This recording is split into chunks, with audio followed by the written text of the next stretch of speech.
Hello, it's Quentin, Idget Reads and Rambles, and I'm officially done work for the year, and it's time to get ready for school. And one of the things I've been getting ready for school is that I have to reduce all of my shelves to one shelf of books that I will read before I go to school. It's tough work. If you have a shelf and a half, this can be excruciating, but I've been doing it. And what is my focus here? I'm just going to talk about all the books that I'm bringing to school. Particularly, there are some I want to reread, some I want to just read, and I'm going to be focusing on trying to read more of the unread books on my shelves. But there are some that I want to read through the university library system. And again, if you have any recommendations, shoot me the recommendations for the university library stuff. But yeah, let's get down to business. First things first, I'll just get the Richard Brodigan stuff out of the way. Is I have a stack of Richard Brodigan books, and right off the bat, I don't know what I'm going to do with these. I'm not going to bring all of these, but what I want to bring are Wilderness Bowling Trophies. I really want to reread this. I think this would be even better on a reread, and I was enamored with this from the first reading. It was truly awesome stuff. Truly Brodigan too. It's a perverse mystery with the paper mache bird. I would say check it out if you're okay with sexuality and particularly descriptions of venereal disease. Oh, a minute and 30 in, I'm already talking about venereal disease. Hell yeah, we're off to a good start. I'm going to bring Dreaming of Babylon because I didn't finish it, but I want to get back to it because it's Brodigan and I love Brodigan. I want to bring that. I've been getting the itch to read Trout Fishing in America again for the third time. Because, wow, is that ever a good book. Such a nonsensical approach to world building, but I'm going to save it for a Richard Brodigan video I'm doing. Sombrero Fallout, this is always a good thing if you're a writer to have around and just for inspiration. So I got 4 Brodigan books already. The rest I'm good on for at least another year. And then I want to read these. I'm partway through this, but I've been really taking my time with it. The Tokyo Montana Express. And I want to read Revenge of the Lawn. And then after I read these, I'll do a video large scale on Richard Brodigan stuff. But in that vein, let's get to the shelf, okay? It's going to be interesting here because there's a lot of stuff on here. So we might be here a while. So pull on your seatbelts, I guess. I don't know what people say about that, but okay. Speaking of Brodigan, I got the bio, Jubilee Hitchhiker. Shout out to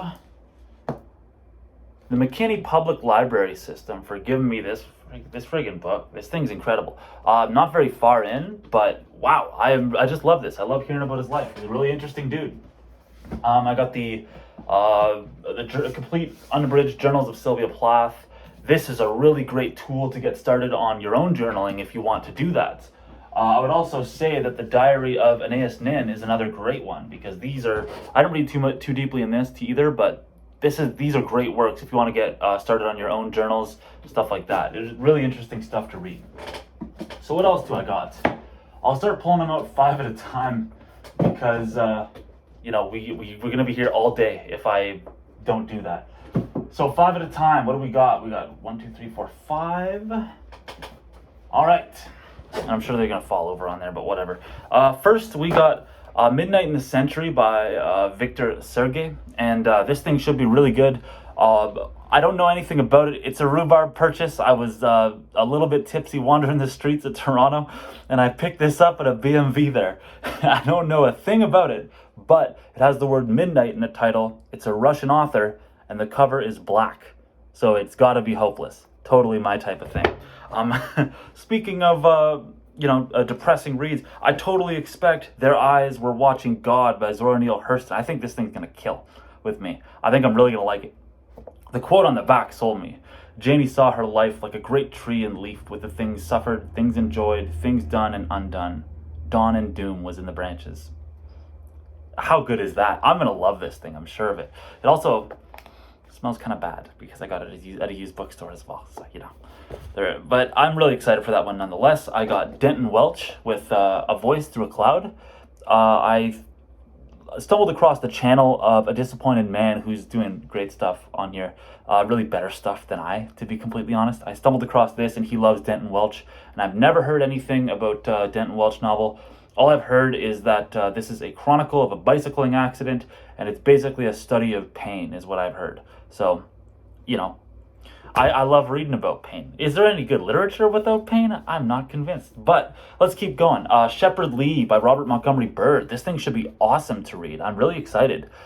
This is kind of a story about this dying man who can project his soul into other people's bodies, and as he's doing it, he's kind of discovering what it means to be American through the process. I think that's really cool, and I'm so excited to get into it. Also, this thing seems like a prominent influence on Herman Melville, especially in those later Melville novels. Things like Pierre and the Confidence Man, I think, might take a little bit of inspiration from here. But I haven't actually read The Confidence Man. I haven't actually made it through Pierre, but I hope to soon. That's maybe I should bring some Herman. Never mind, we're not doing it. If I start playing that game, I'll bring these whole goddamn shelves. We're not doing that.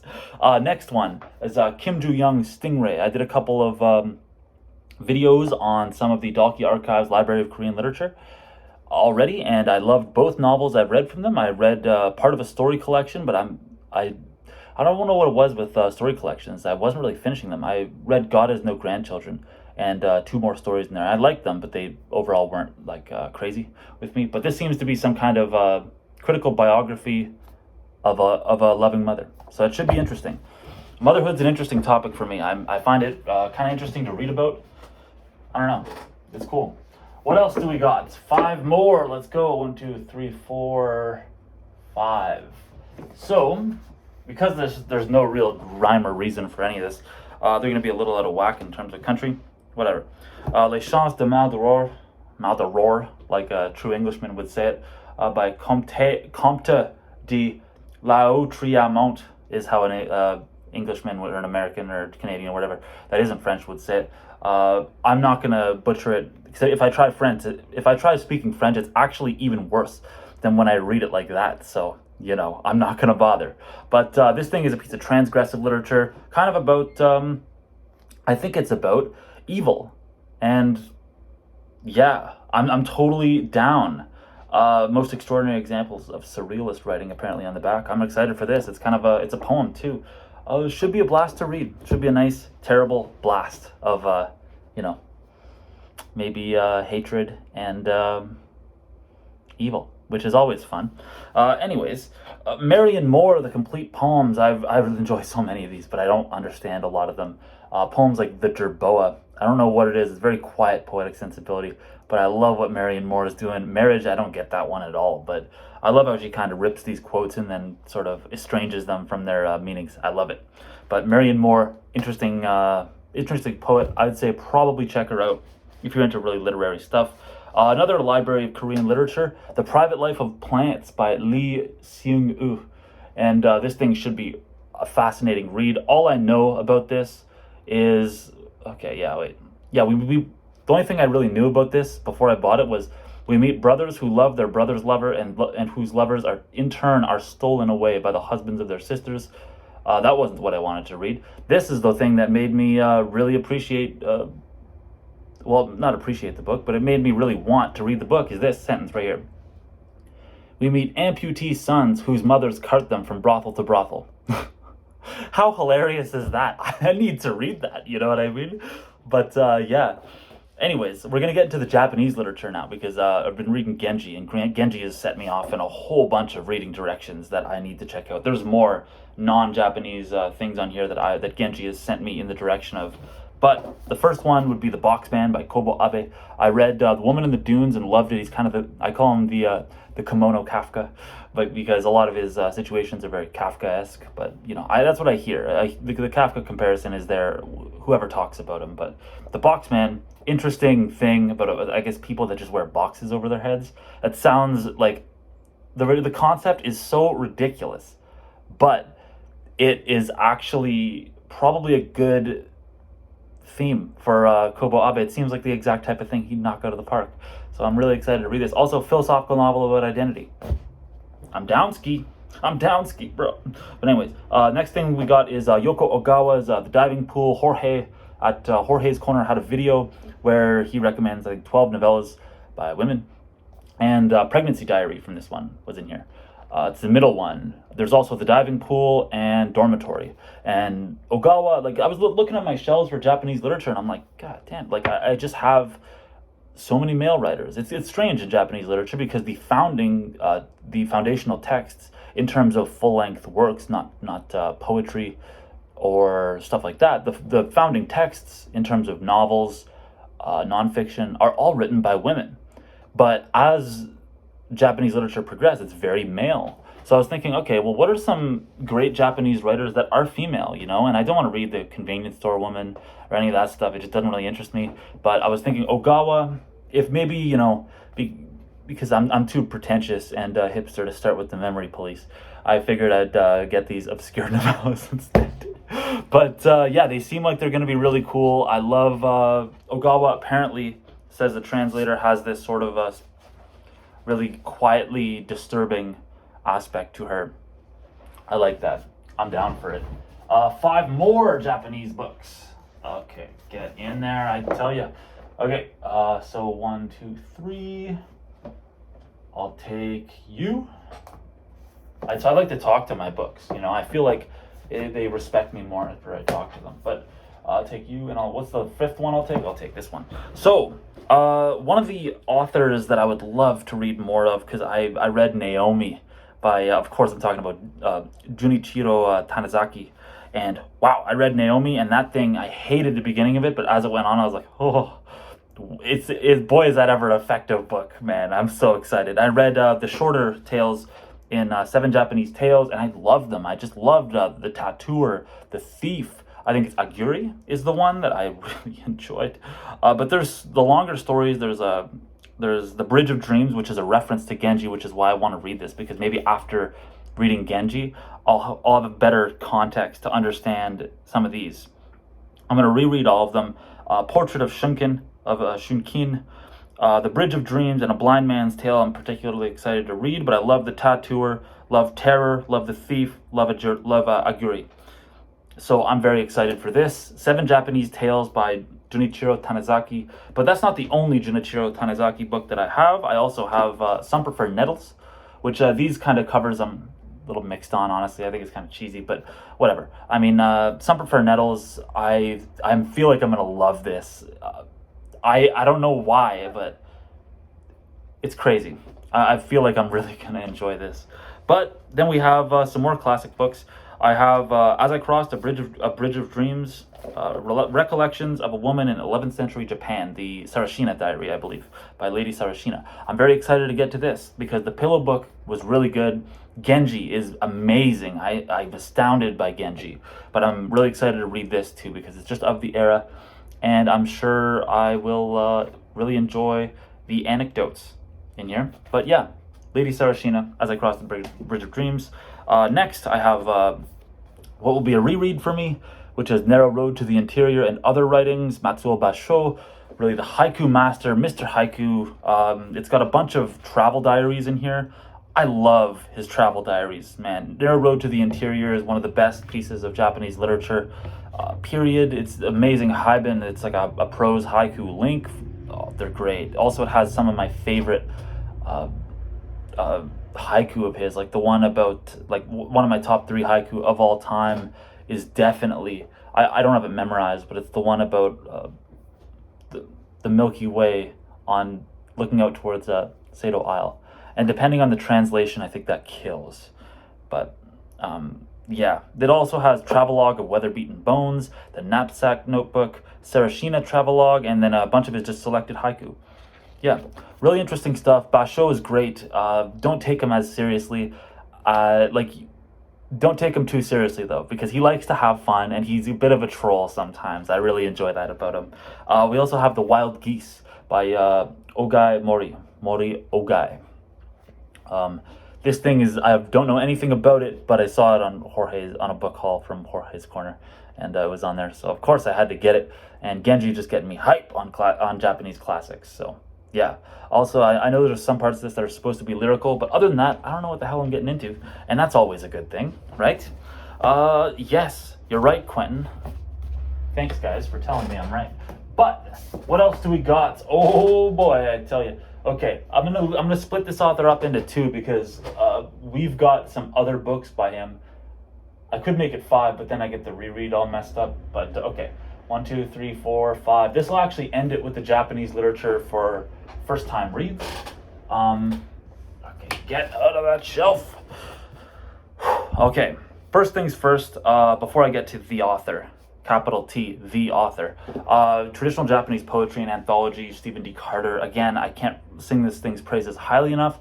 Such an amazing macro level view of Japanese poetry. It's really interesting. Some amazing choka in the first part. I could read so many selections from this, and I've just taken the liberty on hopping around a lot. I'm actually right here if we're going on a sort of linear read. I just finished the Ancient Age. I've read some stuff from the Classical Age. I've hopped ahead to Sogi and Saigyo and stuff like that. But I've also kind of messed around with the modern stuff. And I've read a bunch of this, but I want to read it front to back, cover to cover. It's a really great thing, really great learning tool. I highly recommend, if you're interested in poetic form, you need this volume. There are so many awesome Japanese poetic forms that don't get talked about in the West. I'm thinking Renga.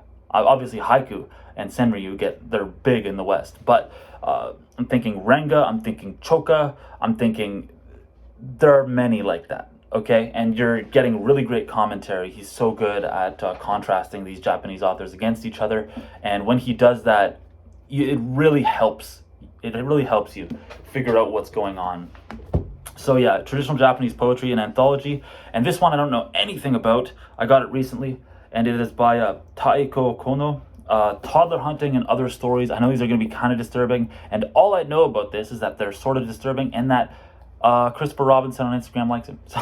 So I'm really excited. He said we got some bangers on our hands here, so that's great. But now we get to the author, capital T, the. So who can I be talking about? Obviously, he's one of my 3 favorite authors. Easily, Brodigan is easily one of my 3 favorite authors. Excuse me for stuttering. I'm talking, of course, about Yasunari Kawabata. There are 2 books of his that I'm going to be rereading at school. But what I have here, firstly, is the one I'm least excited about, which is Dandelions. I know this is a bit sloppy, but he was very much an author who would write something and then revise it a million times, and he actually considered none of his novels to be complete, except for, of course, The Master of Go, which I'm going to be reading at school. I'm really excited to read this. Thing is, I don't know much about Go, but if it's anything like the Tea Ceremony in Thousand Cranes, which is one of my favorite books of all time, probably my single favorite book from Yasunari Kawabata, if it's anything like that, then I should be able to catch on really quick, because the Tea Ceremony in Thousand Cranes, way up back there, is that's a really important symbol and thing that all the characters are doing. So Tea Ceremony, no. Go, the game of Go. I'm very excited for that, especially because Yasunari Kawabata he's a post-Meiji writer. He's very concerned with the Japanese spirit and what it is, how it is getting transformed in the future. It's really interesting stuff to read. But Dandelions, I'm very excited. I don't know anything about it. All I know is that apparently it's kind of sloppy, which is cool. I mean, it's nice. It would be nice to read Kawabata in less of a polished way, because his stuff is very focused. I find there's certain aspects to his books that it all seems like it's pointing towards one specific goal, even if it might not be. It all seems like it's about one particular thing. But also, I want to read The Old Capital, which I know this is what the Nobel Committee, they cited this, Snow Country and Thousand Cranes. That's why I read Snow Country and Thousand Cranes, and I'm not sure this will be as good, but it's Kawabata. I want to read through all his English language stuff. I've never read something that I've disliked from him, to be completely honest. So, yeah. I don't believe he will write a book that I will find mid. Sorry, I know I don't know. I know I'm talking a little like I'm young, but I just, you're on the internet long enough, you pick up what the 20-year-olds are saying these days, even if you're born in the 1900s like me. But this author, I'll just pick out some more. 1, 2, 3, 4, 5. These are random. I'm telling you, they're random. I don't know what the hell's going on with them. But okay, so first we'll talk about Berlin Alexanderplatz by Alfred Doblin. I'm really excited to read this thing. This thing should be awesome. I read the first bit a while ago, and I'm delaying the gratification of getting to this. And I love this cover, man. so it's grotesque, but it seems really good. Specifically, I don't know. I'm just really excited because I'm interested in modernism as well. I find modernism is such an interesting literary movement that I want to read more of it and read the more obscure stuff. I'm going to bring the portable 60s reader and see if I can knock out one section of this every 2 or 3 months or so. I did that already for the civil rights section. What's the section called? Yeah, Struggling to Be Free, the Civil Rights Movement. The next one's the anti-Vietnam War. The next one after that is free speech, and I hope to have those two done by the end of my school year. Very slowly. I'm gonna pick through this thing over the course of maybe a year or two. Should be fun. A great learning tool. I love 60s authors. My 2 other authors in my top 3 would be Thomas Pynchon and Richard Brodigan, other than Kawabata. So yeah, I'm very excited. Although there are several other authors encroaching on their positions, but yeah, I'm very excited for that. The next one I want to read is Elfriede Jelinek. Rick Harsh taught me the pronunciation. He scolded me for it. But yeah, this thing seems to be really interested. Also, I know there's like some kind of weird BDSM relationship, which that sounds like fun to me, But I don't know much about it. Just really another weird painting on the cover, but it's cool. I'm totally excited. And one of these books, the next 2, will be a reread for me. Of course, it's one of my favorite books of all time. I think the author is a genius. Of course, I'm talking about Tarjei Vesa's The Ice Palace. This book is incredible. Maybe my single favorite book ever. I would have to reread Thousand Cranes, Gravity's Rainbow, and maybe So the Wind Won't Blow It All Away as well, but I'm not sure. Also, sorry, I can't talk. I'd have to read Mrs. Dalloway again, and The Waves, and maybe this thing would be, maybe it would be 3 or 4, but I can't think it would be anything less than 5, ever. Just a truly incredible book, so emotionally impactful, such well-written kids, and such a interesting thematic statement that is just handled so perfectly. Oh, is it ever good? But the next Tarjei Vesa's book I have is The Birds, published by Archipelago, I think. Yeah. But this thing's really interesting. I can't wait to get to it. I know the narrator's handicapped and that it's Tarjei Vesa's, so it's got to be great. But yeah, I'm very excited for those. So, what else? 22 minutes, 30 seconds. You don't want to hear me talk for 22 minutes, 30 seconds. I got to hurry up. So right now we're going to be talking about rereads. 1, 2, 3. Sorry. And I actually did a post about these on the gram. But yeah, I'm going to bring my complete Byron. I'm very excited to read more from Lord Byron. Genji has me wanting to read Don Juan. But I also really want to return to Childe Harold's Pilgrimage. It's the best romantic poem. It's so good. Also, Genji has led me to Childe Harold's Pilgrimage, and well, it's led me to Byron, Don Juan, and then that is kind of, I've free associated from Don Juan to Childe Harold's Pilgrimage. And of course, whenever I think of Childe Harold's Pilgrimage, I also think of the Anatomy of Melancholy. I haven't read too much of this either, but this thing is great. It's just the writing is just electric. It's the writing is so good, and he's talking about sadness. And if you're going through a tough time, it's very comforting to have this guy right by you, just trying to make sense of everything. It's also thrilling that you get to just watch him try to figure it out, and we know more about his topic than he does. That's part of what makes this awesome. There are sections in here that are crazy where he's talking about lycanthropy and how that's a form of melancholy. I'm like, whoa, it's really cool stuff. I want to bring that book, but I'm not sure if I will, but because I want to read more Byron, and I got too much stuff here to read anyways. I'm not going to read all of it in my first year, especially because I'll have a full course load. But I don't know, maybe it's definitely foolish to bring all these, but I want to have them close just in case I feel like picking one up, But I want to read An Unfortunate Woman. I want to reread it by Richard Brodigan, because this thing was hilarious, one of his funniest books, also one of his saddest. And the woolly protagonist of this one, I think that might be his single best use of the woolly protagonist. It was an unpublished novel, not published till after he died, but it's completely finished. It is 100% finished, and it is a really great book by him. I'm just kind of pissed that I spilled coffee all over this one night. Filming a video I didn't upload. But whatever. Next one I want to reread is Tales of Moonlight and Rain. These things read almost exactly like the possession scenes in The Tale of Genji, but just extended out into 9 stories. It's really interesting, actually. And I feel like I thought it was mid at first, but I feel like this thing would do well with just a casual reading where I'm not stressing about making sense of everything and all that nonsense, you know? Just enjoy it. Don't stress about what it's saying about, you know, the culture. And I feel like I might enjoy this. This guy came, I think, just after or just before Basho as well. Then the next two are, of course, more Yasunari Kawabata. I'm going to bring the palm of the hand stories because these things are really interesting to just have by your side if you're a creative, if you write miniatures, short stories, flash fiction.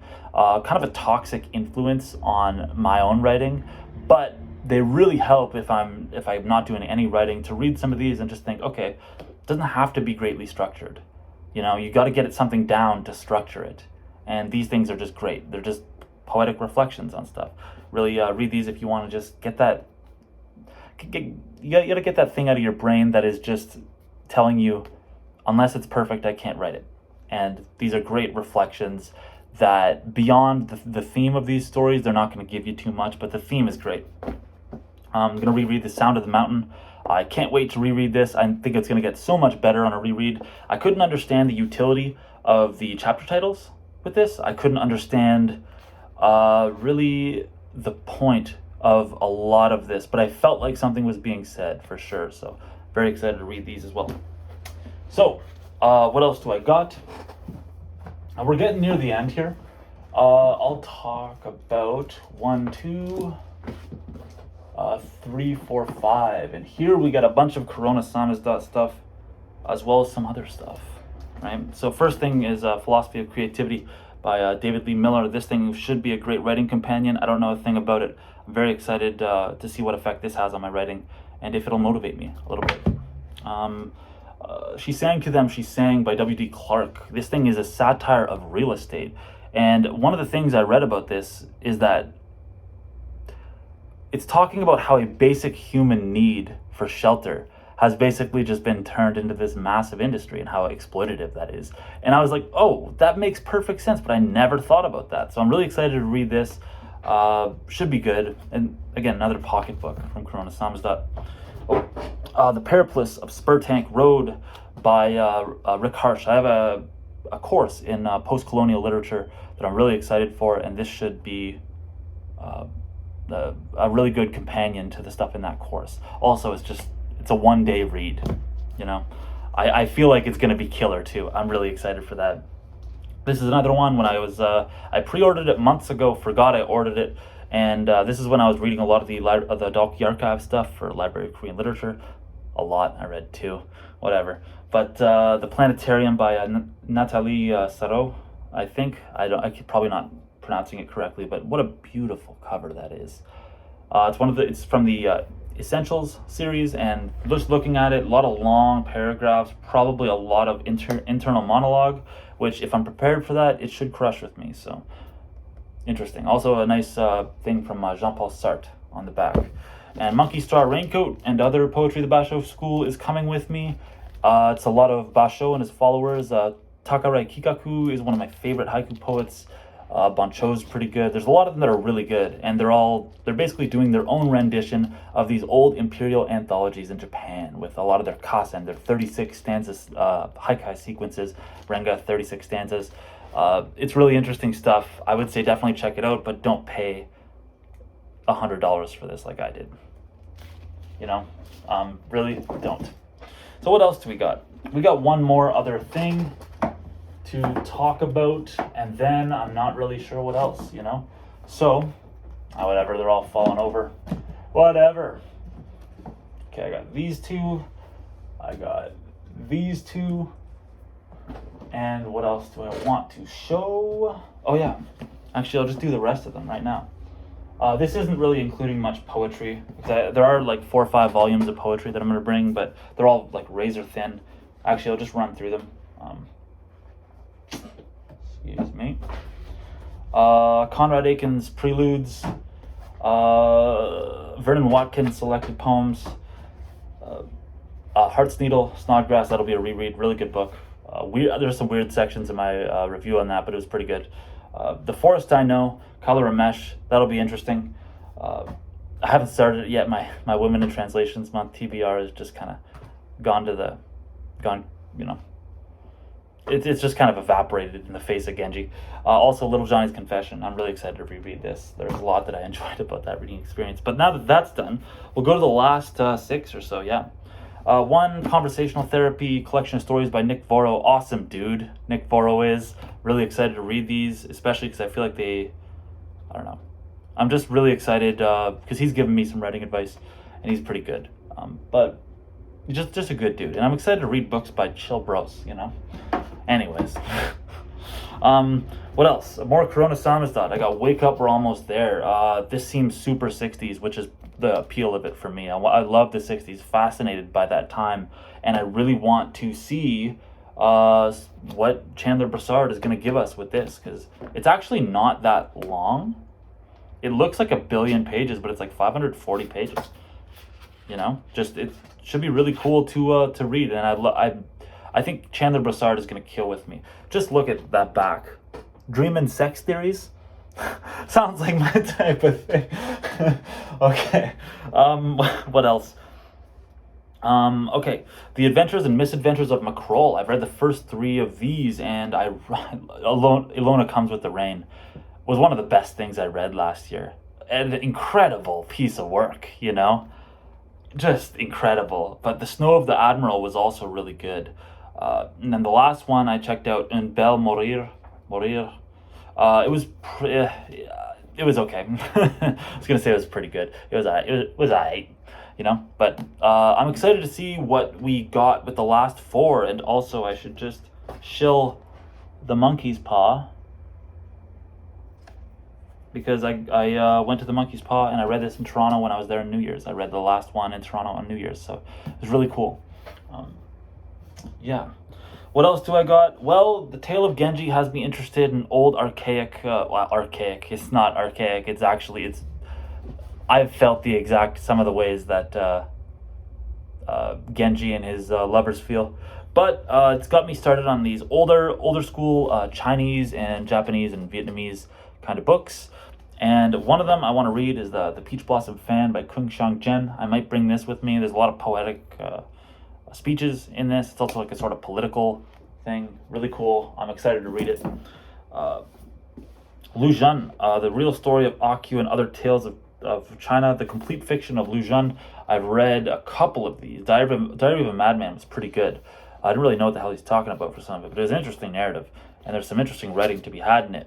But yeah, I'm so excited to dig deeper into this, specifically because he was an author that was really in tune. He specialized in short works, which is really interesting. But yeah, this, and then The Story of the Stone, Volume 1, Dream of the Red Chamber. Very excited to read this. I don't know what it's going to be like, but I remember I was reading part of this in the Norton Anthology of World Literature, along with some Li Po poetry, and I could not stop this thing in that translation. I have a different translation, but I think this thing is going to be incredible. I really want to read this, but the thing is, it's volume 1 of like 19 million from this story. So yeah, but anyways, that's about it. It's 33 minutes. Who wants to hear me for 33 minutes? I mean, come on now. But that's really that's the stuff I plan on taking to school. Yeah, maybe I shouldn't do the reads if that's what I'm doing. I mean, Jubilee Hitchhiker, the Brodigan bio. That, I'm sure, is just going to be... I'm not even going to finish that during the year. I'm just going to read a chapter here or there. And it's going to be chill. But a lot of these, I plan on just sinking into them and enjoying them, you know? So, cool. Cool. I'll chat with you later. It's good getting on here. And I hope you don't mind me eating up 35 minutes of your time. But, whatever. That's what I'm bringing to school. I'm not adding more books to that, but yeah. How's your day going? What are you doing? Shoot me comments. Hit me up on Instagram, whatever you care to do. Just chat. I like that part of the channel. Just chat. But yeah. Anyways, peace and groovy. Have yourselves a good one, and yeah, that's it.